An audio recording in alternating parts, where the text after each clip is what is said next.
Hey everybody, welcome to BODS Mayhem Hour. I'm your host, John the Bod, aka the Bod Father. I'm bringing you an awesome interview as always. I have on the phone with me the lead singer from the Serpenteens. This is New York City's horror punk band. And let me tell you something right now. It's an honor to have this gentleman on here from the Serpenteens, because in New York City, for a horror band to be out like this in 1995 to get started, this is awesome. I want to welcome Mr. George Grant to the show. What's going on, George? Not much. Thanks for having me on the show. I appreciate it. Yeah, 1995 we started. It's been a long time, but, we're still around. Still around. You know, George, in 1995, horror punk music was really kicking it because of the Misfits and everything, but how was it in New York for you guys to be accepted in the scene there for the music? It was okay. I mean, we were kind of doing our own thing. There was another band around who I have to give props to called the Brickbats, who I really liked a lot. And, there wasn't really a lot of people doing it, to be honest. I mean, the Misfits were at that point in transition into the Graves era. And, there weren't a lot of bands actually doing it. We had a love for Kiss. We had a love for the Misfits. And, we started from there. Being a Misfits fan and everything and coming out of New York City, did you think that you guys would get a lot of bashing over it or anything like that, or did y'all get accepted pretty much really good for it? I think for the most part we got accepted. I mean, our music wasn't really like the Misfits, and it wasn't like Kiss. I mean, it was a little, it was a little punk, it was a little metal, it was a little 50s doo-wop. It was a mixture of a lot of things, but it still had the horror vibe, and, we tried our best to write the best songs we could. So, I think generally, people, they were surprised that there was a band like us. I wouldn't say they were against it. They were just surprised. I think it's awesome. There's comparisons, but I think it's to still be expected. Yeah, I think it's still awesome that you guys are still carrying the torch, because you guys are just released your new album that's coming out. I really think it's awesome because the horror punk scene, man, there's not a whole lot of bands that are still doing it around here, but thank God you guys are still doing it as well. Well, I mean, we like to write songs. We like to make records. The lineup's changed a lot over the years, but the core, most of the core members are still involved and still, writing songs. I mean, Frank, the guitar player, came to us right when we were working on our first official record. I mean, we had demos out for years and years, and we decided to make an official record. And me and him are still tight, and we're still writing and making records. I mean, I used to really consider the horror punk scene as more bands than fans, but I think it's changing a little these days. There's a lot of kids out there getting into it, which is cool. Who are currently in the band right now? I know you've got yourself. Well, Francis Marin, we call him Frankenstein. He's a guitar player, and he pretty much co-writes most of the songs. I mean, I think this album, Do You Want to Be Destroyed, our latest record, is like 50% him, 50% me, and then there's some songs we actually wrote together, which is nice. On drums, we have an old friend of mine. His name's John Batone. He played in a band back with me in the 90s, more of a power pop punk band. And on bass right now is John Larenk. He's a good friend of mine from the old days, too. So it's, our old bass player and our old drummer left. They were also old school, long-term friends of ours. They just had, different life paths. They left. These guys came in, and it's like, their family as well, because I've known them probably 20 years, you know what I mean? So it's like, we're still a pretty close-knit thing. It wasn't like we went to the papers to find people. We other friends who knew and hung around and played in other bands, they jumped in and picked up the slack. So, it's a pretty tight-knit lineup still.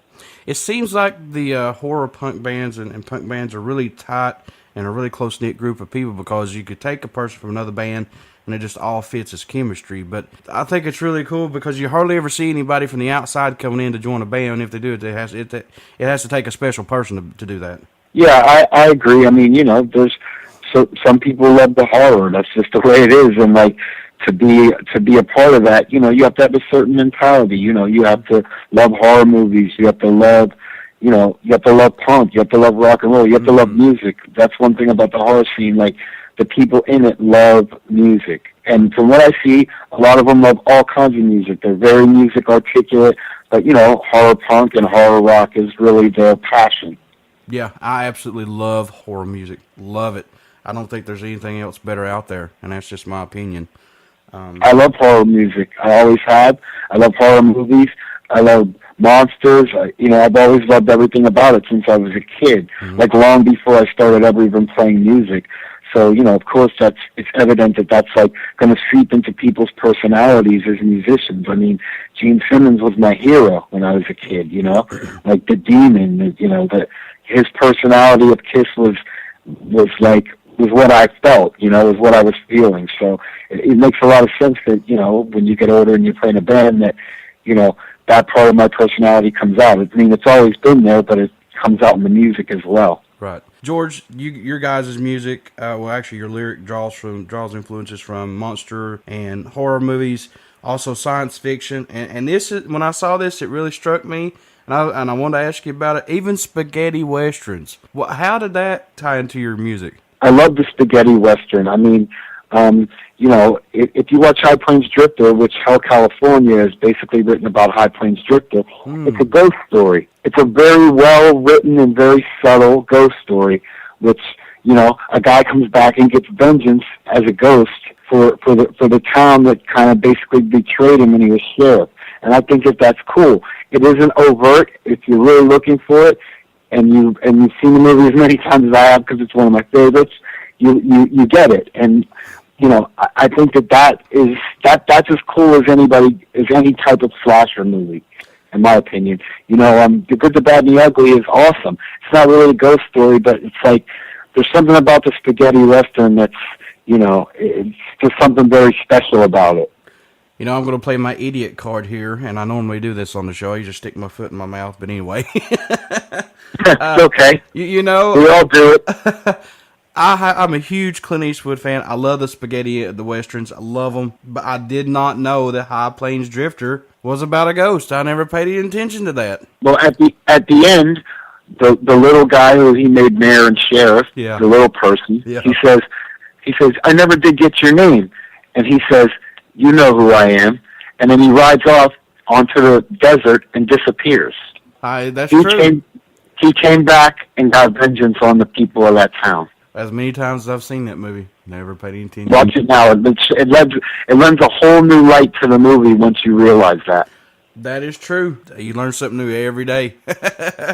Very good. Very good. That's awesome, man. Now, you guys had your first CD released in 2006, and it was called, I'm getting it here, Dead Man Walking? Yeah, Dead Man Walking. What did that mean to you guys and as the Serpenteens? Well, it was a culmination. I mean, way back in the day, we wrote a bunch of demos. They were of suspect quality, but you could tell that there were songs there, and you got the angle. And we did the best we could at the time with the equipment that we had at the time, and we released a lot of demos. But again, they were suspect quality, and they were just really to get the songs out of there. And I've heard stories of people like Goolsby, and a lot of people listen to these demos that we gave away for free, like in their formative years, which is awesome. Mm-hmm. And they were given away for free. I think we let out like 19 or 20 songs, and we just really, by 2006, we just really wanted to do those songs justice and really get out and do some shows and do a mini tour and like kind of see some fruition out of that.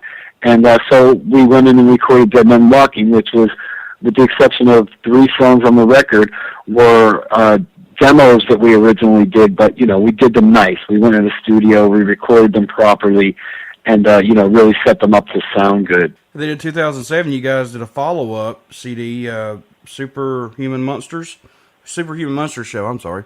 Yeah. What was that based on? I mean, was that just new lyrics and everything with new songs, or just more demos? What was that one about? That was more demos. There was actually 2 new songs on that we had written post the demo era, and then we redid, of course, some other old songs, and again made those better. And then since we had done a tour after that, we put a few live tracks on it that we thought sounded pretty good as well. So it was a combination of live and studio stuff, with of course some new songs for people that hadn't, for people that had heard the old songs. They were hearing better sounding and reworked versions, and a couple of new songs as well. Man, you know, how does it feel to be compared to bands such as the Misfits, Kiss, the Ramones, and even Ozzy? I mean, that's high praise, man.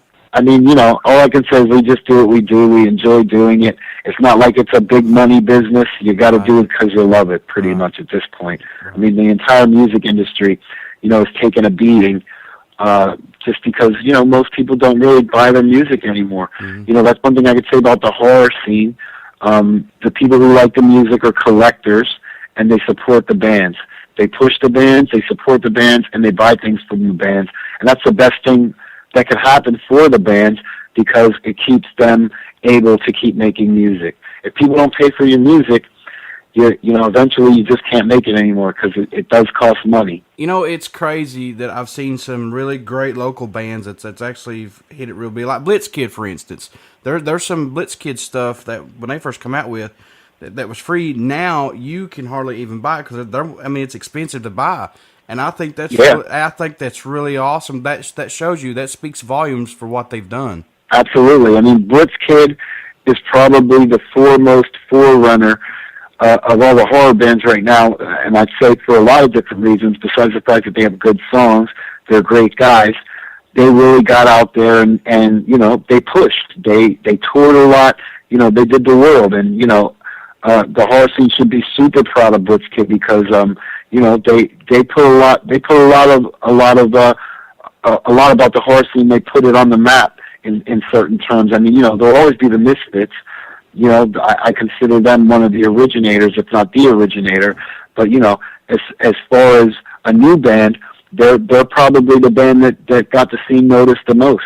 Would you guys consider yourself the forefathers for the style of music that you guys do? Because I've seen that you have been mentioned about it, but I wanted your take on it. I just think we're a little bit older cats than the guys that are doing it these days, and we just happen to do it a little earlier than some people. And I wouldn't say we're forefathers. I mean, we have our influences, like I said, Misfits, Kiss, Alice Cooper. Some things a little more on the metal side, like there's a little Maiden in there. There's things that we like. Mm-hmm.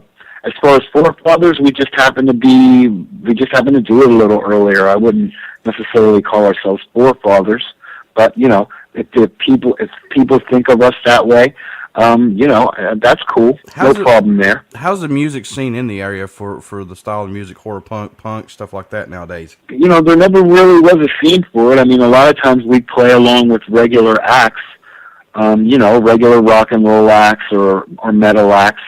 There wasn't really a scene here per se. I mean, you have a few bands around. We'd get psyched up when the independents would come here and tour, which they did, because they were connected with the Ramones and actually Joey for the most part. And there's Crypt Keeper 5 in Jersey. They've been around a long time making good music. There's a few scatter bands here and there, but there was really never a horror punk scene in New York. Like, there just wasn't enough people. And I think these days, there's just not enough venues. I mean, New York is quickly losing, unless you're a national touring act, a lot of the smaller places that host bands, they're just closing down. I mean, the music scene in New York just isn't what it used to be, and right now it isn't very vibrant at all. I mean, there's some bands out there, there's some clubs, and people are still trying to make music and trying to put out records. But if anything, it's more of a hipster kind of thing based out of Williamsburg. As far as rock and roll, it's kind of dying here. It's unfortunate, but true. What can fans expect at a Serpenteens show from you guys? 100% spot on professional show with great musicianship, great crowd interaction. We love the audience. We love the people, especially the people like Ghouls Night Out was fantastic. Everybody sang. It was a big crowd and almost like a family. People knew our stuff from way back. I met people that have been following the band for 10, 15 years, and it was awesome. That's what it's all about to me. And I try, and the rest of the band tries to give that back to the audience and get them excited and get them to have some fun. Our songs aren't all of them. They aren't all serious. Some of them are, but some of them aren't. And we like to have fun with it as well. We like to have fun with the people. Mm-hmm. Now, is this the first time you guys played Ghouls Night Out? Yeah, this is the first time we played Ghouls Night Out. We enjoyed it immensely, actually, and I think as a whole and as an event, it's much needed to bring people together to enjoy the same thing. Mm-hmm.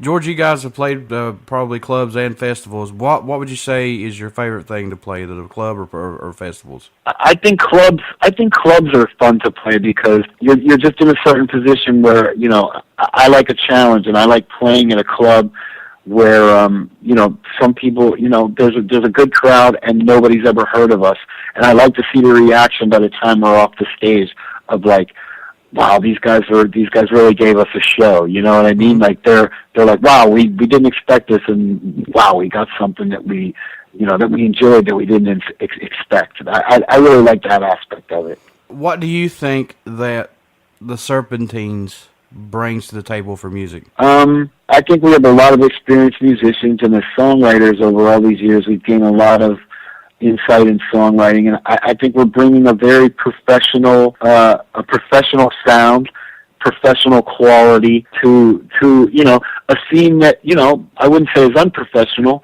but you know, we bring a certain articulation in music. Like we're not afraid to have leads in our songs. You know what I mean? We're not afraid to, you know, everything's not the same.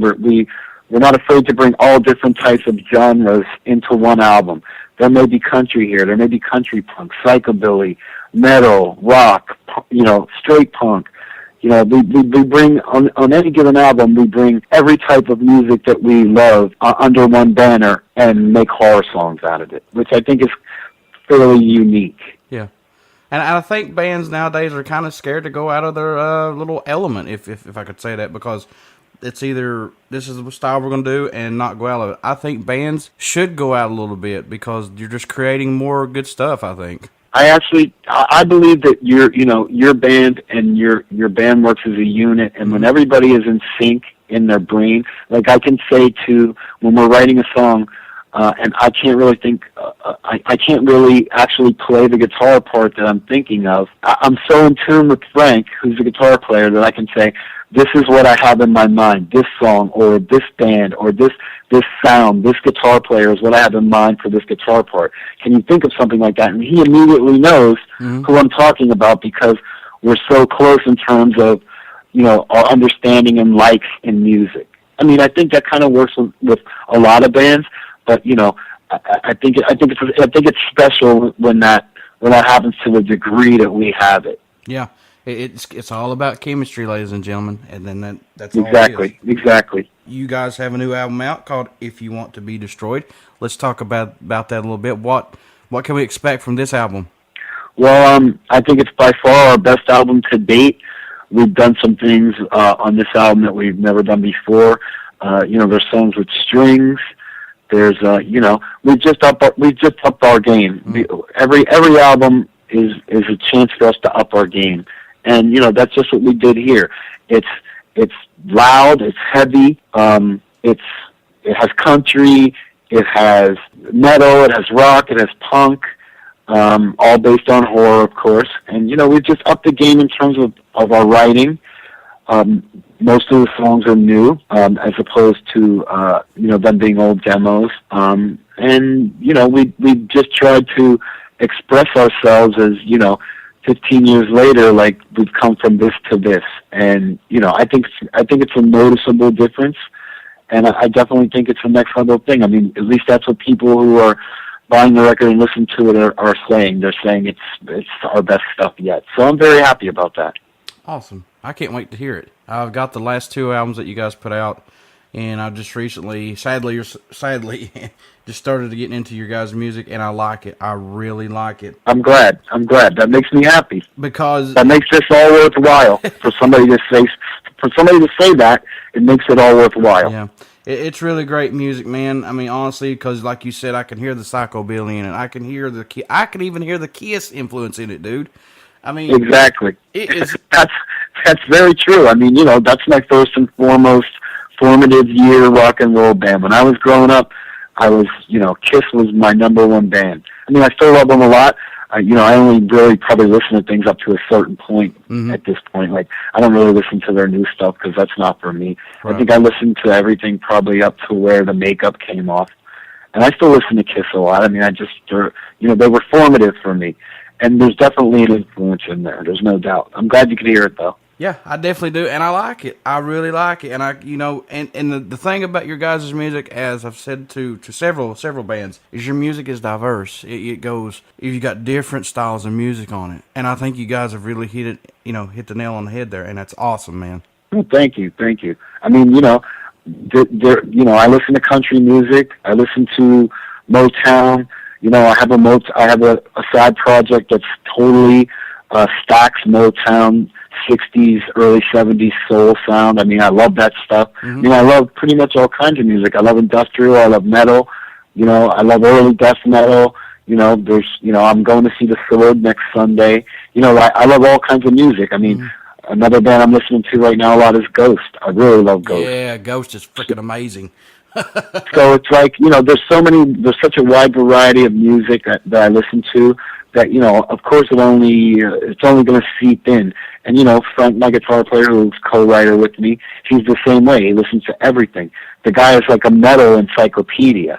It's not in just terms of knowing the music, of like being able to play these songs. You know what I mean? I could say, play something from Tigers of Pantang, and he can do it. Like obscure as it may be, he can play something from that band. So, we're really diverse in what we listen to as musicians. And I think a lot of that happens as you get older. Like, you get exposed to more music. Oh, yeah. And you say, oh, that's actually really good. And you start listening to it and learning about it, which is how it happened for me over the years. And, I think it shows in your songwriting if you're a songwriter. Yep, I agree. Another thing, too, I know you mentioned that you're a huge Kiss fan. Did you just see that they have a arena football team now? Yeah, that's what I heard just last night on the news. I thought it was kind of interesting. Well, any way to sell merchandise, you know what I mean? Now we'll start seeing Kiss footballs, Kiss helmets, Kiss football jerseys. It's like that's Kiss.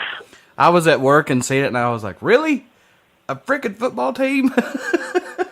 We'll see how well that team, in 5 years, if that team's even still around. Yeah. How well that team's going to do. We'll see. The LA Kiss, I don't have high hopes for it. But, more power to them. They're always strategizing, I guess.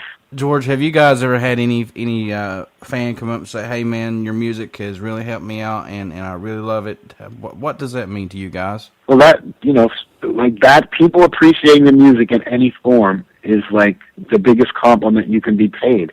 It's like, people all say to me, I really love your band. I've loved you guys for many years, and people have a genuine some people have a genuine affection for our stuff. And I mean, these are people that, I've been in contact with not only as fans, but as friends for years and years. I mean, if they listen to this interview, a lot of them will know who they are. Like, I talk to everybody. I don't play a rock star card. I don't play anything. Anybody that takes the time to reach out to me, I speak with them and, try and get to know them. I mean, it's just my nature. And, I'm proud to say that I've never pulled a rock star trip on anybody, and I probably never will. I appreciate every single individual who supports my band and supports bands they love, not just my band. People who are so active and interested and love music so much that they get out there and they make connections and they enjoy the music that much. I say God love them, more power to them. I always say that when you go to a local show, don't ask about what time a certain band plays. Stay and support everybody. Absolutely. I mean, you spent your money to come to a club and have a good time, and you should get every penny's worth that you spent. Money's hard to come by. If you're going to spend money, stick around and see the other bands. You might like something that you hear. Yep. You might not, but you might. And if you do, it was worth it because you already paid anyway. George, I know you guys have been on the road with some mini tours and things like that, but what's your favorite thing or least favorite thing of being on the road for a tour? I like it. I enjoy it. I enjoy driving from place to place. I enjoy meeting people. I enjoy doing the shows. I enjoy drinking a few beers with people after. I mean, I don't really see any downside to touring. I mean, of course, you miss home a little, but that's probably the only real drawback. Man, I want to thank you for taking time out for doing this interview with me. Like I said, I support the locals regardless if it's horror punk, metal, grunge. I support it 110%. If there's anything that you ever need from BODS Mayhem Hour and myself, I talked to you on Facebook a little bit. Always throw it my way, and I'll put it up on the show and do anything I can for you guys. I totally appreciate it, and thank you for having me on. It was totally an honor, and I greatly appreciate it. George, how can people get a hold of you guys, and how can they get a hold of your merch, and especially get a hold of the new CD if you want to be destroyed? I have not yet to get it, but I will. Our website is www.serpenteens.com, one word, SERPENTEENS. And we also have a Facebook page, which is, the typical Facebook stuff, /Serpenteens. You can order the record and find out what's going on with us at either of those two places. There's pictures. We're also on Reverb Nation, Serpenteens, and there's videos and live stuff, and there's a wealth of information there about us and how we got started. George, would you care to do a promo for the show before I let you go? Not a problem at all. This is George Grant from the Serpenteens, and you're listening to the BODS Mayhem Hour. All right, thanks, man. Everybody, stick around. We got some Serpenteens music coming up, and if you get a chance to check out George and the Serpenteens, go do it. Support your locals, support anybody that you can, and just remember, have a good time at it, man. That's all it's about. Come on out and like us on Facebook. Yep. Thanks, George. Thank you, too.